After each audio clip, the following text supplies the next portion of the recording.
नमस्कार फ्रेंड्स। मैं आज आपके लिए मृदुला गर्ग जी की एक कहानी छत पर दस्तक सुना रही हूँ। तो शुरू करते हैं कहानी छत पर दस्तक। सूजी आंखों में बिन सोई रात की थकान लिए नलिनी कालीन में पैर डुबाती रसोई तक पहुँच गई, बेआवाज़, जैसे लंबी घास में दुबका शेर दबे पांव आगे बढ़ा रहा हो। वहाँ भी वही सन्नाटे भरी पदचाप।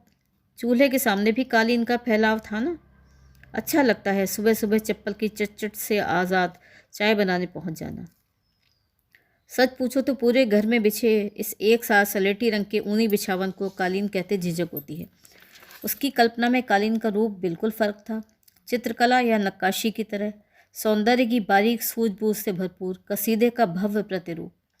रंगों का मिलान हो या बेलबोटों की पच्चीकारी, हर टाके में राजसी शान शौकत और कलात्मकता समाई हुई। ईरानी, कश्मीरी, मिर्ज़ापुरी बनते बनते सपना टूटकर बिखर गया। कल्पना अलग होती है और यथार्थ बिल्कुल अलग। दुख दर्द से भरा उसे याद आ रहा था, नन्हे मुन्ने बच्चे बुनते हैं कश्मीर और मिर्ज़ापुर में कालीन। भूखे नंगे, झुकी पीठ और कटी उंगलियां लिए जवान होने से पहले ही बूढ़े होते बच्चे। सुना है उन नन्हे हाथों से बुने गलीचों की सबसे ज़्यादा बिक्री अमेरिका में ही होती है। होती होगी। उसका दिमाग है या घनचक्कर। यहाँ कौन हाथ का बुना गलीचा बिछाए। यहाँ से वहाँ तक मशीन का बुना सलेटी कालीन है पैरों के नीचे, और कुछ नहीं। नंगे पांव चलने में आवाज़ नहीं होती, चप्पल की चटकार से बेटे के आराम में दखल नहीं पड़ता। उसके अमेरिकन बेटे को शोर पसंद नहीं है, चप्पलों का, बर्तनों का, हिंदी गानों का। नहीं, उसके पति अमेरिकन नहीं थे, न उसके भीतर रत्ती भर अमेरिकन खून था। मज़े तो की बात तो यही थी कि इस देश में भरा पूरा जवान आदमी मिनट भर में ही हिंदुस्तानी से अमेरिकन बन जाता था। माँ बाप की नागरिकता, सदियों की विरासत, खून और नस्ल सब धरे रह जाते हैं, और आदमी बिना गर्भ में आए, बिना मदद या परवरिश नया जन्म ले लेता है। शरीर का चोला तक नहीं उतारता, जिंदा का जिंदा। नहीं, यह गलत है। मरता ज़रूर है पुनर्जन्म लेने से पहले। बहुत कुछ मरता है अंदर बाहर। देखने में जवान जहान आदमी भीतर से निरीह बच्चा बनकर ही जन्म लेता है, डरा सहमा, पूरे एक देश को बाप मानकर उसका हुक्म बजाता हुआ इतना धीरे धीरे बड़ा होता है कि डॉलर का मूल्य समझने के आगे उसकी जहनियत जा नहीं पाती। वे होती हैं ना छोटी छोटी कविताएं जो नन्हे बच्चे माँ की गोद में सीखते हैं। चंदा मामा दूर के पुए पकाए बूर के। कहाँ के चंदा मामा? हिंदुस्तान के शहरी बच्चे तो कब से ट्विंकल ट्विंकल लिटिल स्टार रटकर बड़े होते आ रहे हैं। यहाँ दोबारा जन्म लेते हैं तो डॉलर डॉलर गाने लगते हैं। डॉलर डॉलर दूर के पुए पकाए बूर के। धत, ऐसे भी कोई गाता है? वो हंसी। पर एक बात है, दोबारा जन्म भले हो जाए, पर इन नए नकोर अमेरिकनों की ज़ुबान का स्वाद नहीं बदलता। वही पुए पुलाव, मटर पनीर, मुर्ग मुसल्लम, देखे नहीं कि लार टपकानी शुरू। यही एक रिश्ता है जो जोड़े रखता है देश से, माँ से। खाना जितना चाहो पकाओ, पर ख़बरदार जो बर्तन खड़कने का शोर हो, उसका अमेरिकन बेटा पसंद नहीं करता। खैर, शोर उसे खुद भी पसंद नहीं है। नई शादी हुई थी तो अलसुबह 5 बजे से सास ससुर का पूरे घर में चप्पल चटकाते घूमना बड़ा नागवार गुजरता था। सास ससुर ही क्यों, घर के तमाम प्राणी, देवर देवरानी, नंदे, सभी उसी ऊंची सड़प सड़प आवाज़ के साथ नंगे पैर सड़क पर पैर घसीटा करते थे। बस उसका विवेक एकदम अलग था। उसकी पश्चाप में एक कशिश थी, एक उड़ान और तरतीब। गर्दन पर गर्म सांस महसूस होने पर ही एहसास होता था कि वो पास पहुंच चुका है। सुना है उम्र के साथ हर बेटा बाप जैसा होता जाता है। क्या एक दिन विवेक भी वैसा ही हो जाता रहता तो? पर कहाँ, जैसे दबे पांव करीब आता था वैसे ही बिना आवाज़ दूर निकल गया, हमेशा के लिए। घर तो उसके बिना भी भरा पूरा बना रहा, पर उसके लिए सुनापन इतना गहराया कि चप्पल की चटकार साथिन बन गई। शेर की तरह इतरा कर चलना वो भूल गई। धीरे धीरे वो खुद अपनी सास में तब्दील होने लगी। उसकी अपनी माँ उसकी उम्र में ठीक कैसी थी ये कहना मुश्किल था। शादी के बाद उनसे मिलना बहुत कम हो गया था। दूर, शहर, बढ़ते किराए वगैरह वगैरह। सास के करीब बनाए रहना मजबूरी थी, फिर वही बढ़ते किराए, चढ़ती महंगाई। 2 घरों का किराया कौन दे? नलिनी नौकरी पर जाए तो बच्चे को कौन देखे, वगैरह वगैरह। सच, ज़िंदगी में वगैरह की बड़ी अहमियत है। फ़र्क इतना है कि वे रुपए को वगैरह में डाल देते थे, और उसका अमेरिकन बेटा डॉलर को ज़िंदगी की तरह जीता है। जो हो, चप्पल उतार कर बेआवाज़ नंगे पाँव चल पाना अच्छा लगता है। कितने डॉलर का आया होगा कॉलिंग? चलो छोड़ो, चाय बनाओ। हे राम, पानी तो सारा जल गया। सत्यानाश, बज गया स्मोक अलार्म। उसने अखबार उठाया और अलार्म के नीचे हिलाने लगी। धुआं तितर बितर हो गया तो बजना बंद हो जाएगा शोर। पर बेटा तो सामने खड़ा था, बिल्कुल भाप पर गया है। ऐसा भी क्या दबे पाँव चलना। इतनी सुबह पराठा बना रही थी? सुधीर ने बेदिली से पूछा। नहीं, वो शर्मिंदा थी। चाय का पानी जल गया। चाय तो मैं पीता नहीं। मैं पीती हूँ। ओह हाँ, पराठा नहीं बना रही? नहीं, टोस्ट खाओ, कोलेस्ट्रॉल बढ़ जाएगा। वो माँ, अमेरिकनों की तरह मत बोलो। क्यों, तू अमेरिकन बन सकता है, मैं नहीं? तो चाय पीना छोड़ो, हर्बल पियो, कहकर खट से अपने कमरे में जा घुसा, जहाँ उसका दखल नहीं था। पहले दिन ही उसने कह दिया था, प्राइवेसी भी कोई चीज़ होती है, हिंदुस्तान की तरह नहीं कि 3 पीढ़ियाँ एक ही कमरे में सो रही हैं। हमारे घर में ऐसा था क्या? उसने पूछा था, पर तब भी वो अपने कमरे में जा घुसा था और भीतर जाते ही जाते उसके कदम ठिठक गए थे। प्राइवेसी भी कोई चीज़ होती है, उसने भी इतनी बेदिली से ही कहा था जब शादी के बाद विवेक की पहली चिट्ठी आई थी और देवर ननद ने मिलकर खोल ली थी। सास ससुर सामने बैठे हंसते रहे थे। क्यों ना हंसते, इन्हीं ससुर जी की बदौलत तो सुहागरात से ज़्यादा अगली सुबह न भूलने वाली बन गई थी। सुबह 8 से ऊपर क्या बजे ससुर जी उनके कमरे का दरवाज़ा धड़ाक से खोल भीतर घुस आए थे। विवेक शायद रात में एक बार बाहर गया था। क्या करता, पाखाना जो एकदम बहा था, और लौट कर सिटकनी लगाना भूल गया था। पर खटखटाया तक नहीं ससुर ने। दरवाजे पर हाथ मारा और एकदम अंदर। उफ, भीतर घुसते ही फौरन लौट गए थे। विवेक ने बतलाया था, वो खुद तो शर्म से गड़कर चादर के भीतर दफन हो गई थी। बाद में उनके सामने जाना कितना मुश्किल हो गया था।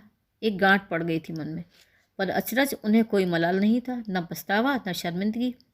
2 रात बीती नहीं थी कि सास ससुर ने सीख देनी शुरू कर दी थी। क्या गर्मी में कमरे में घुसे रहते हो, छत पर सोया करो, खुली हवा में असुबह इतनी ठंड होती है कि कंबल लेना पड़ता है। सेहत का ख्याल करो, बुढ़ापे में पछताओगे। हमें देखो, 60 के हो गए पर तुमसे जल्दी उठते हैं, दुगना काम करते हैं, वगैरह वगैरह। शिक्षाप्रद वाक्यों के बीच विराम लगाने की परंपरा उनके यहाँ नहीं थी। उसी दिन से उसके मन में ससुर के लिए एक दुर्भावना घर कर गई थी। ये भी कोई बात हुई भला? कोई पूछे, हिंदुस्तान में बहुओं को क्या कुछ नहीं सहना पड़ता। ये क्या था उसके सामने, न तिल न तिनका। यूँ चाहो तो तिल का ताड़ बना लो। कितना समझाया मन को, पर मान कर नहीं दिया। क्या था कि अगर सिर्फ एक बार आंख मिलाने पर ससुर शर्म से ही सिर झुका लेते, चेहरा उनका तनिक सा पसीज उठता तो वो सब भूल जाती। पर वे तो ऐसे अकड़े रहे जैसे कुछ हुआ ही नहीं, सिवाय इसके कि 8 बजे तक बिस्तर में लोट लगाने से सेहत खराब हो जाती है। रात में 3-4 बार उठकर दरवाजे की सिटकनी पक्की कर लेना उसकी आदत में शुमार हो गया था। पर विवेक से किसी रात उसने कुछ नहीं कहा था। ससुर के लिए दुर्भावना की बात जुबान पर नहीं लाई जा सकती थी। लाख विवेक परिवार से फर्क हो, पर था तो उसी परिवार का बीज। विवेक के न रहने पर उसका कमरा रेलवे प्लेटफॉर्म अधिक बन गया था। जो मेहमान आए, बोरिया बिस्तरा ले सीधा उसके कमरे पर काबिज। कुछ दिन बीतते न बीतते कमरा छोड़ स्टोर में जाना पड़ा था। यूं नाम उसका पिछवाड़े की कोठरी था। एक खाट बिछी थी भीतर, एक दरवाज़ा और एक खिड़की भी थी हवा के आवागमन के लिए। सुधीर की पढ़ाई न रही होती तो वो कोठरी भी न मिलती। फिर उसे वजीफ़ा मिलने लगा था और उसकी पढ़ाई का मोल बढ़ गया था। यूँ नलिनी भी स्कूल में पढ़ाती थी, अपने और सुधीर के खाने पहनने लायक कमा लेती थी, पर उसका कोई मोल नहीं था। होता भी कैसे? एक बरसाती तक किराए पर लेकर रहने की बिसात नहीं थी। कोठरी ही कोठी थी उसके लिए। सास ससुर भले थे उसके, लाख कहते रहे हों नलनी का क्या है, कहीं भी पड़ जाएगी, पर किसी रात उसे रसोई या गलियारे में सोने के लिए मजबूर नहीं किया गया। रात होने पर कोठरी का दरवाज़ा कसकर बंद करके सिटकनी चढ़ा देती थी। और जो हो, कोठरी में प्राइवेसी तो थी। प्राइवेसी हिंदी में कोई शब्द है उसके लिए? शायद नहीं। ऐसी कोई अवधारणा ही नहीं है हमारे पास। जो खुद पर जाहिर जग जाहिर, जो अपना होता है नितांत अपना, ढका ढका मन की परतों के भीतर कैद, बस वही अपना बना रहता है और कुछ भी नहीं। ना कोई रिश्ता, ना भावना। वो सुधीर के मन को समझ सकती है। उस कोठरी की पर्दाफाश से रिहाइश के बाद प्राइवेसी कितनी कीमती चीज़ बन गई थी उसके लिए, वो समझती है। इसीलिए उसकी गैर मौजूदगी में भी उसके कमरे के भीतर नहीं घुसती। कभी कभी मन होता है कि भीतर जाके कुछ साथ संभाल कर दे। कौन वहाँ उसकी बीवी बैठी है, पर एक कदम अंदर रखते ही अपने कमरे के दरवाजे में टंगा ससुर का बिटर बिटर ताकता चेहरा याद आ जाता है और वो वहाँ की वहाँ जड़ हो जाती है।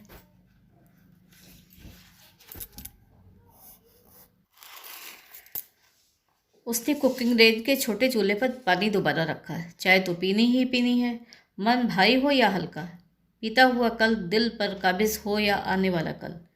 विवेक के जाने के बाद भी सुबह की चाय नहीं छूटी थी। स्कूल के लिए सुबह जल्दी घर छोड़ना पड़ता था, इसीलिए निभ गई थी। चाय कहो, नाश्ता कहो, सुबह की चाय फिर भी चाय थी। यहाँ आने पर सुधीर ने माइक्रोवेव में पानी का प्याला रखकर चाय बनाने को कहा तो वो भी भर गई थी। लो भला, सौंधी महक न उठी तो चाय का क्या फ़ायदा। उसे न टी बैग सुहाता, न चाय में लबालब दूध, न इलायची मसाला। उबलते पानी में छोड़ी गई लंबी पत्ती वाली चाय को धीरे धीरे ऊपर उठती गंध। विवेक के साथ के दिनों की यादगार के नाम पर यह दिलकश महक ही तो बची थी उसके पास। वही उसका ताजमहल, वही उसकी शेरो शायरी। पानी उबल गया, उसने चाय की पत्ती उसमें छोड़ दी, भगोना ढका और चटपट चूल्हे से अलग कर दिया। अब 2 मिनट का इंतजार, तभी ना पानी चाय की गंध सोख पाएगा। छलनी से छन कर प्याले में ढलती चाय की गंध से लबरेज समा विवेक को पास खींच लाएगा। ठीक 2 मिनट के इंतजार के बाद चाय की पहली चुस्की भरने का मज़ा रोज़ नहीं मिल पाता था।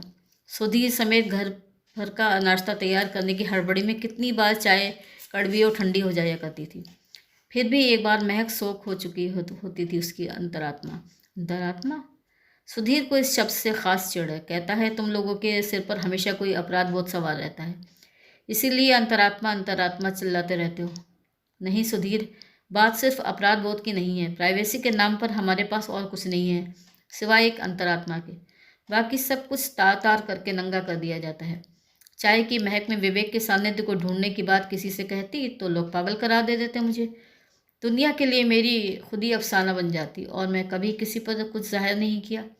चाय के चस्के पर कितने ताने तिश्ते सुने, पर अपनी प्राइवेसी पर किसी को हाथ डालने नहीं दिया।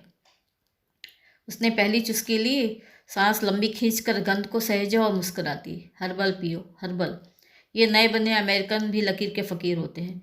शुरू होंगे वही आलिफ से, पर जो कहेंगे तर्जुमा करके। मन हुआ सीधा जाकर सुधीर से पूछे, तू पीता था बचपन में बनफशा जो शानदार जो मैं हर्बल पीऊँ? जुकाम खांसी होने पर दादी काढ़ा पिलाती थी तो आसमान सिर पे उठा लेता था। यही हर्बल तो था वो जिसे आज तो सेहत और तरक्की के नाम पर घोटा करता है। तर्जुमा तर्जुमा बेशक कर लिया तूने नाम का, पर बचपन की क्या कहें। तब तो सुधीर को दूध पीना ही चाहता था। मुश्किल से आधा ग्लास नसीब होता था। ऐसा नहीं था कि वो उसे 2 गिलास दूध खरीद कर देने लायक कमाती नहीं थी, पर घर में और लोग भी तो थे ना। बूढ़े सास ससुर, फिर देवर देवरानी, उनके 2 बच्चे।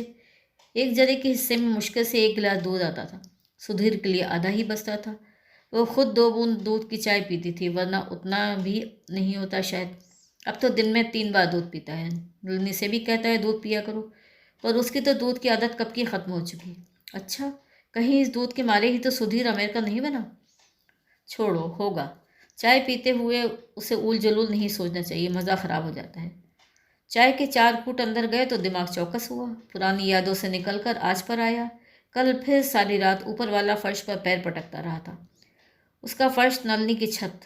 रात भर उसके पैरों की धमक सिर पर हथौड़े की तरह बजती रही। कौन रहता है ऊपर वाले फ्लैट में?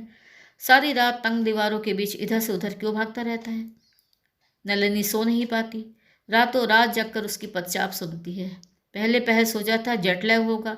एक देश से उड़कर दूसरे देश में जाओ तो हल्की से हल्की आवाज़ भी रात में शोर बनकर जगाए रखती है।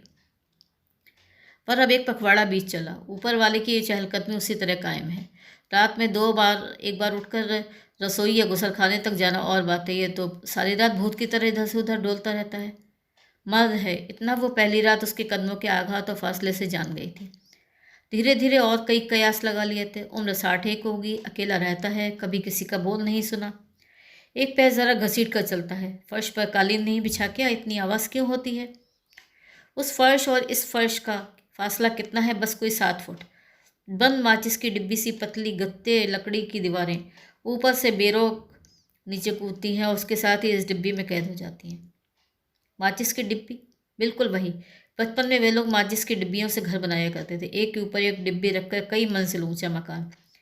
कैंची से चौकोर काटकर डिब्बे में एक खिड़की बना ली जाती थी। मकान काफ़ी खूबसूरत लगता था, ऊंचा। सवाल जवाब में खरा, कहीं कुछ बिखरा फैला असंगत नहीं। पर कितना तंग, उफ, कितना कितना तंग और दम घोटू।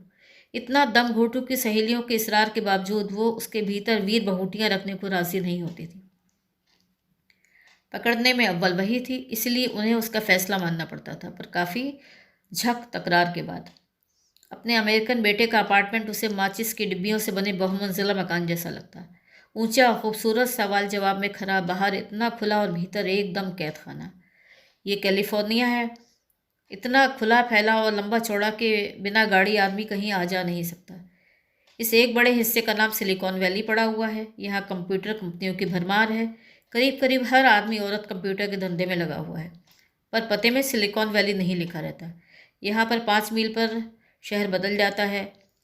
Sunnyvale, Redwood City, Santa Clara, San Jose, Mount View नाम इतनी जल्दी जल्दी आते हैं कि उसे हिंदुस्तान के गांव याद आ जाते हैं, पर इनके नामों में गंवई बोली की देशज ताजगी और कशिश नहीं है। यहाँ नाम बार बार दोहराए जाते हैं। कैलिफोर्निया प्रदेश में निवाड़ा शहर, और निवाड़ा शहर में फिर कैलिफोर्निया गली। निवाड़ा शहर में कैलिफोर्निया शहर और उसमें निवाड़ा गली। ये माउंट व्यू जाने कितनी बार आंखों के सामने गुजर चुका। दूर दराज अनदेखे इलाके में आदमी ठिठका खड़ा रह जाए, अरे यार तो गई अपनी गली, पर कहाँ। यहाँ तो जाना पहचाना नाम भी अजनबी होता है। अजनबीयत कहो, प्राइवेसी कहो, हिंदुस्तान की तरह बाहर को भीतर लिवा लाने का रिवाज यहाँ नहीं है। अब देखो बाहर कितना खुला मैदान है, चौड़ी सड़कें, रेडवुड और डगलस फर के ऊंचे पेड़ और फूल ही फूल। कितनों के तो नाम भी वो पहचानती है, पिटूनिया, डेजी, पॉपी, हनीस्कल, ड्राइडेंजिया। अरे कितने ढेर सारे नाम पहचानती है वो। स्कूल में बॉटनी पढ़ाती थी ना वो। पर खिड़की पर डले पर्दे खुलेपन और फैलाव पर रोक लगा देते हैं। बेमतलब की पतली दीवारें और नीची छत तमाम शोर को जज्ब करती हुई भी निस्संग बनी रहती है। हर आदमी अपनी प्राइवेसी में दफन हो जाता है। सामने पड़ जाए तो पड़ोसी को देखता नहीं, आवाज़ करे तो सुनता नहीं। एक बार पर्दा हटाया था तो सुधीर ने फौरन वापस डाल दिया। क्यों पूछने पर ऊंचे स्वर में कहा था, यहाँ एक दूसरे के घर में कोई नहीं झांकना चाहता। उसे एक डरावना ख्याल आया था। फर्ज करो कोई हादसा हो जाए, आग लग जाए, पानी का पाइप फट जाए, उसका खून हो जाए, तब भी कोई नहीं सुनेगा। वो चिल्ला चिल्ला कर मदद की गुहार करेगी, पर माचिस के डिब्बे में बंद पड़ोसियों का सन्नाटा नहीं टूटेगा, कोई कुछ नहीं सुनेगा। उसने दफ्तर जाते सुधीर का रास्ता रोक लिया था। सुन, एक बात बतला, मान लो घर में आग लग जाए, स्मोक अलार्म है, उसने उकता कर कहा था। बात सुन पूरी, अगर कोई घर में घुसा है। ओह हाँ, वो सतर्क होकर भीतर आ गया था। ये देखो, इस अपार्टमेंट बिल्डिंग के बाहर का दरवाज़ा बंद रहता है। जो आता है बाहर से घंटी बजाता है। यहाँ घंटी बजती है। घंटी सुनने पर ये बटन दबाओ, पूछो कौन है, फिर ये कहो का बटन दबाओ। जवाब सुनकर पूरा भरोसा करके ही तीसरा बटन दबाओ, तभी बाहर का दरवाज़ा खुलेगा, वरना नहीं। और ये घर वाला दरवाज़ा भी बंद रखना, बस कोई अंदर नहीं आ पाएगा।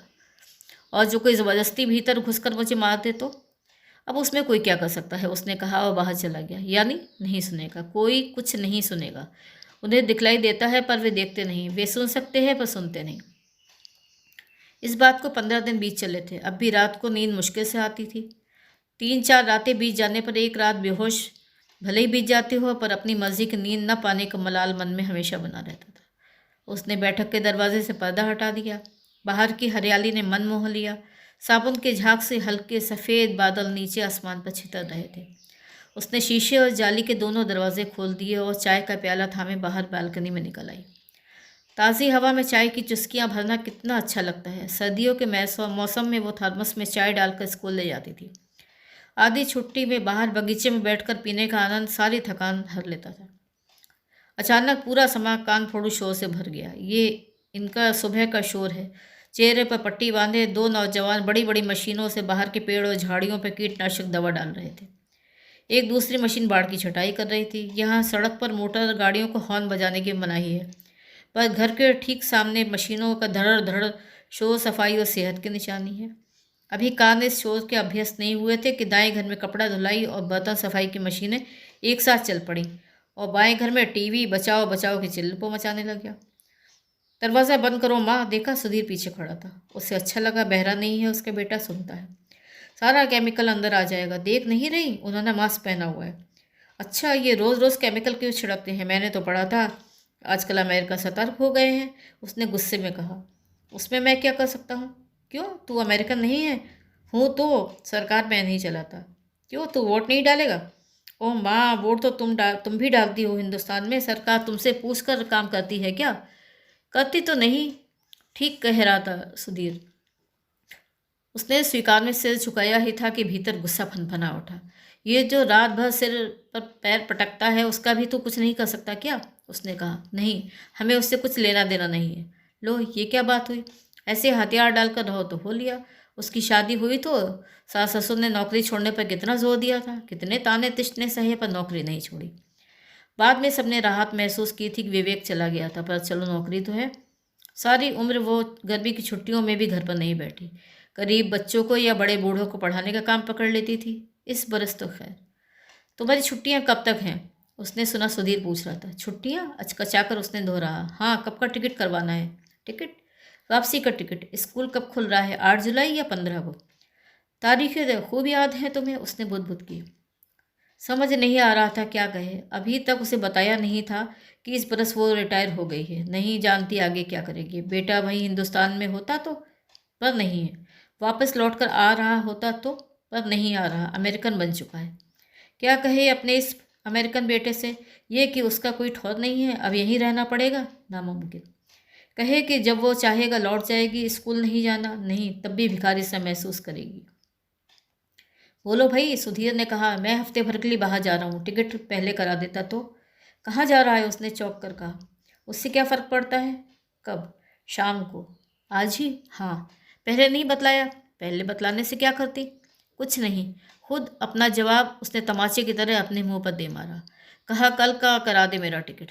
कल का? अब अचकचाने की बारी सुधीर की थी। कल एयरपोर्ट कैसे जाओगी? मैं तो रहूँगा नहीं। तो हफ्ते बाद का करा दे। आज 10 है, 25 का करा देता हूँ। नहीं, 20 जून का।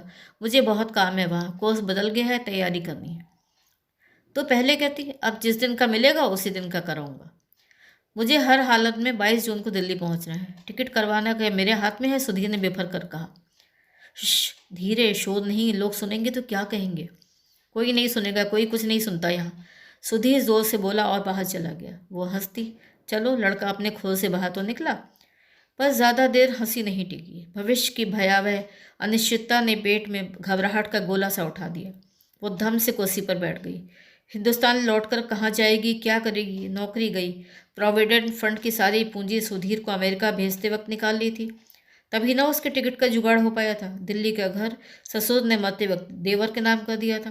कहा था सुधीर अमेरिका में लाखों में खेल रहा है, ऐसे 10 घर खरीद सकता है। सुधीर ने उसके यहाँ आने का टिकट भेजा था तो देवर देवरानी ने साफ कह दिया था, जा रही हो तो अब वहीं बेटे के पास रहना। सारी जमा पूंजी खर्च करके वहाँ भेजा है, अच्छा कमा खा रहा है, उसका भी कोई फर्ज बनता है। अपने पास रखे या दिल्ली में घर खरीद कर दे। इस छोटे से घर में कब तक इतने लोग रुलते रहेंगे? हमारा बेटा भी बहने लायक हुआ। खाम खा वो सुधीर को सामने अकड़ दिखाने चली थी। 22 जून को ज़रूर दिल्ली पहुंचना वापस। खाक साफ कर देना चाहिए था, मेरी नौकरी खत्म। अब माँ का बोझ तुझे ही उठाना है, महीने के महीने रुपए भेजा कर मुझे। उसकी सास कितने ठसके के साथ विवेक और देवर विनीत से पैसे मांगा करती थी, हक जमा कर। ठीक भी है, आखिर माँ थी उनकी, वो भी माँ है सुधीर की। सारी उम्र इसी लड़के की ज़रूरतें पूरी करती हुई बिताई है। माँ बाप के लाख जोर देने पर भी दूसरी शादी नहीं की। प्रोविडेंट फंड का तमाम रुपया इसके हाथ पर रख दिया। अब इसका भी कोई कर्तव्य है माँ के प्रति। ठीक है, लौट कर आएगा तो साफ कह देगी दिल्ली में उसके नाम बैंक पर रुपया जमा करे, महीने के महीने सूद मिलेगा तो घर खर्च के अलावा बचत भी कर लेगी। अरे यहाँ के $1000 वहाँ के 3000 रुपये होते हैं। $3000 में सारी उम्र कट जाएगी उसकी। इतना तो यहाँ इस छोटे से घर का 4 महीने का किराया देता है सुधीर। आने दो, लौट कर साफ बात करेगी इस बार, जरूर, पक्का। रात बिस्तर पर लेटी तो आंखों में नींद का नाम निशान नहीं था। सुधीर से पैसे मांगने की बात सोचकर दिल डूबने लगता था। न मांगने का फैसला करती तो जिंदगी का अगला सफ़र तय करने का ख्याल पिस्तौल सा सीने पर तन जाता। नसों को तनाव इतना कि तनिक सी आहट पर सिर फटने लगे और नींद को सो दूर। अशांत मन वो हट करके नींद का आह्वान कर ही रही थी कि हर रात की तरह छत पर आते आते कदमों की धमक शुरू हो गई।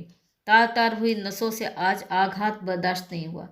गुस्से में उफन कर उठी और सुधीर का टेनिस का बल्ला उठाकर 3 बार जोर से छत पर दे मारा। क्षण भर को सन्नाटा हो गया। उसने फिर बल्ला छत पर बजाया, इस बार रुक रुक कर 3 बार। शोर मत करो।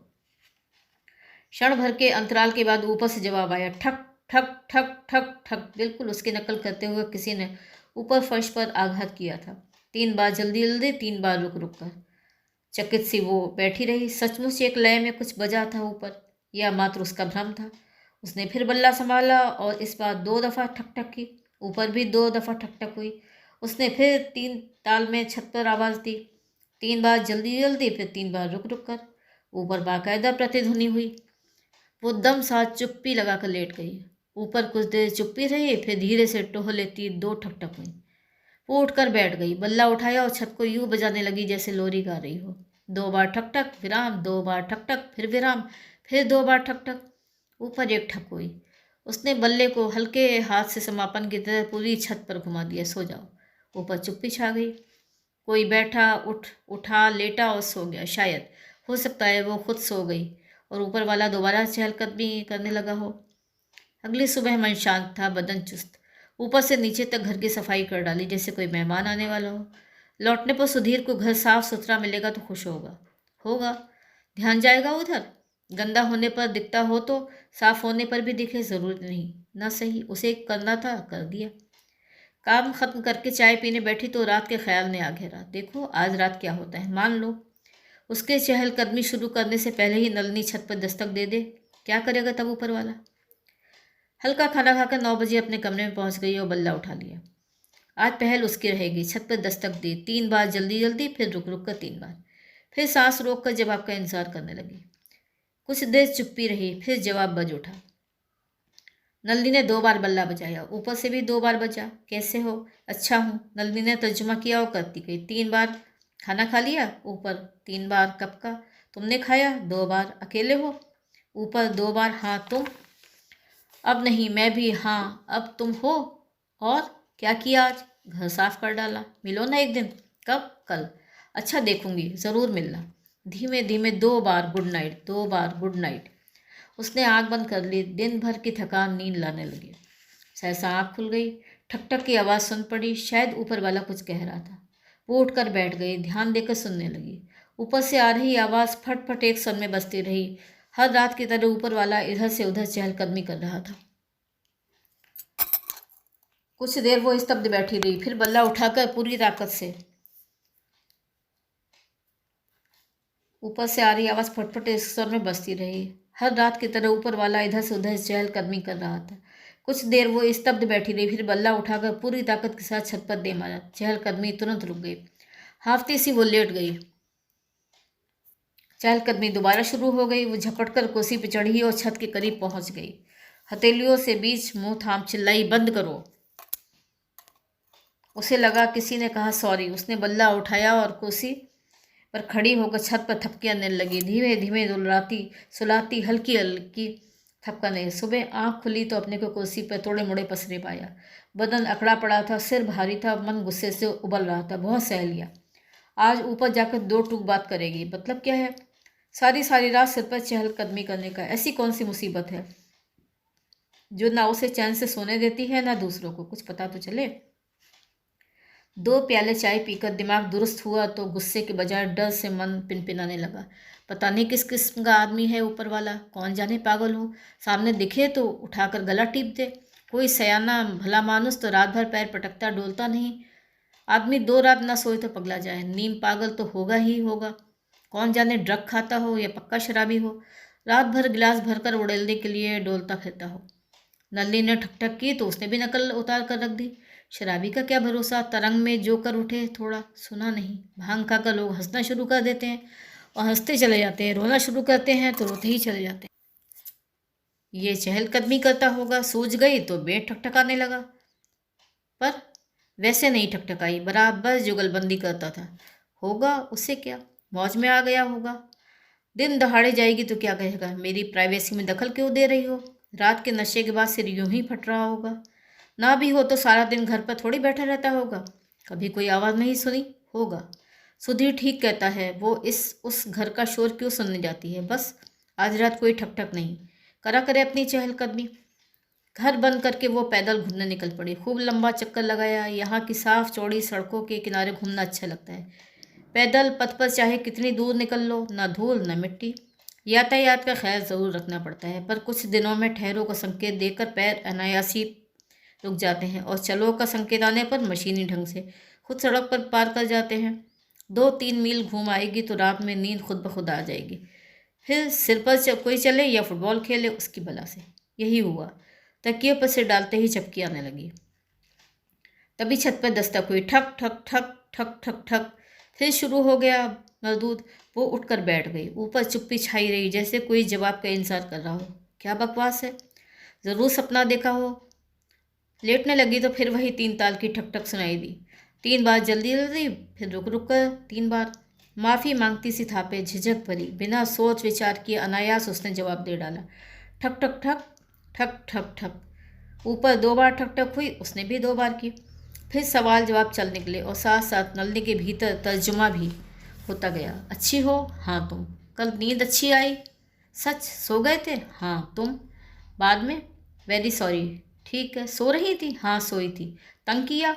नहीं तो। और कुछ कहो। अब मत चलना। तब क्या करूं? सो, भटको मत। नींद ना आए तो? थपकी दूं कल जैसी? हाँ कल जैसी थपकी। वो उठी, अलमारी से लंबी छड़ वाला ब्रश निकाला और बिस्तर पर लेटे लेटे छत पर थपकियां देने लगी और देते देते सो गई। अगली 2 रात वही खेल चलता रहा। दोनों बार शुरुआत ऊपर से हुई। दिन होने पर नलनी सोचती आज ऊपर जाकर ज़रूर मिलेगी उससे, पर जाते जाते झिझक जाती। आधे को तो वो भी आ सकता था उससे मिलने नीचे, पर वो जानता नहीं होगा, वो हफ्ते भर की मेहमान थी। 5-7 दिनों में हिंदुस्तान वापस लौट जाएगी। फिर भी झिझक गई नहीं। हाँ, नीचे लॉबी में जाकर किराएदारों की सूची में अपने 204 नंबर के फ्लैट से मिलान करके 304 में रहने वाले का नाम ज़रूर देख आई, रॉबर्ट पेन। उतने से ही संतुष्ट होना पड़ा। अब उम्र, काम या शक्ल सूरत का ब्यौरा तो वहाँ लिखा नहीं रहता। कुछ देर बजर में के सामने अनिश्चित सी खड़ी रही और फिर लौट आई। दरअसल अपने कमरे में जाकर ऊपर कमरे तक जाने के लिए उसे बाहर का दरवाज़ा खुलवाने की ज़रूरत नहीं थी, पर पहले से आगाह कर देना ज़रूरी था, वरना ना जाने कितनी देर दरवाज़ा खटखटाते रहना पड़े और खुलने पर। जाने दो, ऐसे ही चलने दो। सामने जाते कैसा तो डर लगता है। उस रात किताब लेकर बिस्तर पर लेटी तो छड़ वाला ब्रश पास रखा था। 2-4 पन्ने पढ़े पर खास कुछ ग्रहण नहीं कर पाई, कान ऊपर लगे रहे। किताब किसी एक पन्ने पर खुली रह गई थी। शायद वो जल्दी लेट गई थी। घड़ी देखी 9:30। वक्त तो माकूल था। फिर काफ़ी देर इंतजार किया पर ऊपर कोई आहट नहीं हुई, न दस्तक न पदचाप। आखिर उसने ब्रश उठाया और पहल कर दी। 3 बार जल्दी जल्दी, फिर 3 बार रुक रुक कर। 3 बार, कोई जवाब नहीं। ठहर कर 2 बार ठक ठक, कुछ नहीं। 3 बार जल्दी जल्दी, सन्नाटा। वो घबरा कर उठी, खड़ी हुई, कहीं कुछ गड़बड़ थी। सोचने विचारने में समय बर्बाद किए बगैर उसने अपनी चाबी उठाई और लिफ्ट लेकर ऊपर 304 पर जा पहुंची। देर तक दरवाज़ा खटखटाती रही, कोई जवाब नहीं। दरवाजे पर धक्के मारे, कोई असर नहीं। ताला लगा था। भीतर से बंद है या बाहर से बंद करके आदमी कहीं गया है, इन मकानों में तो पता ही नहीं चलता। हो सकता है बाहर गया हो। ज़रूरी तो नहीं कि हर रात घर में घुसा रहता हो। उसने अपने को फटकारा, पर नीचे जाने से रुक नहीं पाई। नीचे जाकर उसने 304 का बजर दबाया। कोई जवाब नहीं। अपने ख़ास अंदाज में बजाया। 3 बार जल्दी जल्दी, फिर रुक कर 3 बार, कुछ नहीं। वो वापस अपने घर पहुंची। छड़ उठाकर देर तक छत पर ठक ठक करती रही, ज़ोर ज़ोर से, कुछ नहीं। बाहर गया होगा, पर पिछले 15-20 दिनों में एक रात भी बाहर नहीं रहा। उसे क्या पता? पता है हर रात कदमों की आहट सुनाई देती थी। किसी रात ना आई हो तो उसने कौन सा खाते में दर्ज कर रखा था? आई थी, हर रात आई थी। आज का सन्नाटा पिछली किसी रात की तरह नहीं था। वो वापस नीचे उतर आई। 306 नंबर के फ्लैट का बजर दबाया। आवाज़ आई, हाँ आपके बराबर 304 में रॉबर्ट पेन है, उन्हें कुछ हो गया है? तो मैं क्या करूं? अपार्टमेंट इमरजेंसी को फ़ोन कीजिए। नंबर पर उसने बटन छोड़ दिया था। उसने दोबारा बजर दबाया। कहाँ इमरजेंसी का नंबर? उफ, तंग मत करो। उसका वाक्य पूरा होने से पहले 306 ने अपनी बात कही और बटन छोड़ दिया।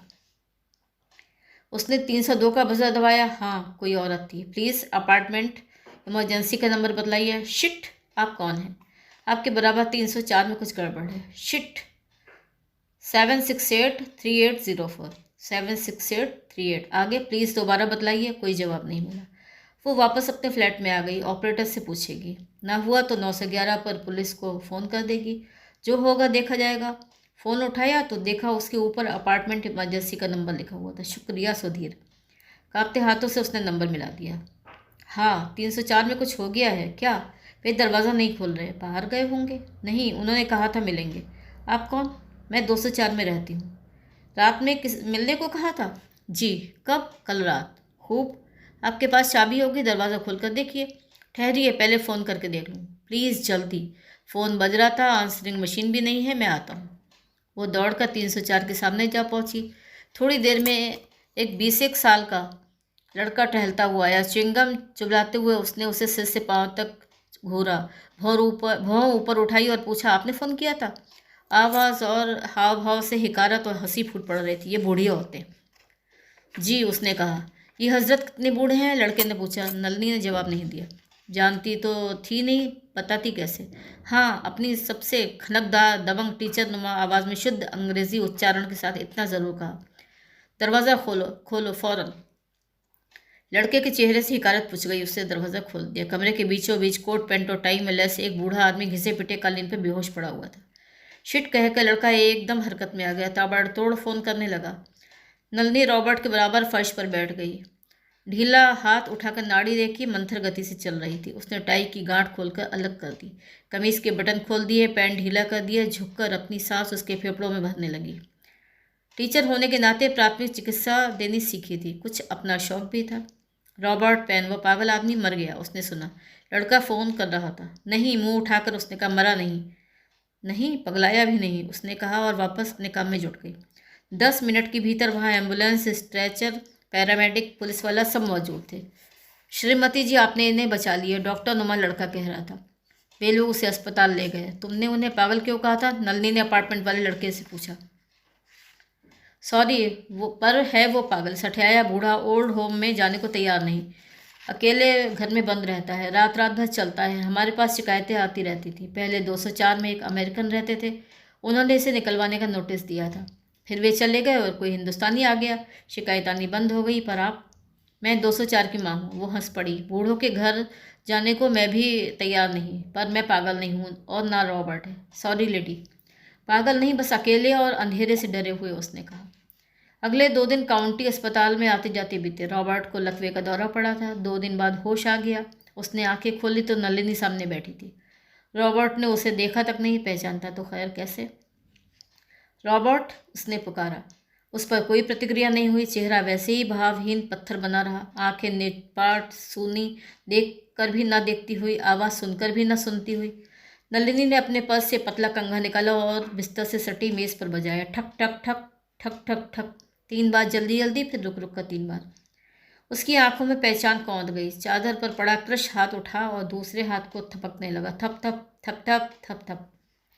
नलिनी ने मेज पर कंघे से 2 बार ठक ठक की, धीमे स्वर में संगत करते हुए कहा, रॉबर्ट रॉबर्ट।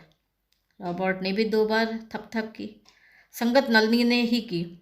नलिनी नलिनी, उसने एक एक अक्षर अलग उच्चारित करते हुए कहा। फिर स्वयं ठक ठक करते अंग्रेजी में बोली, कैसे हो?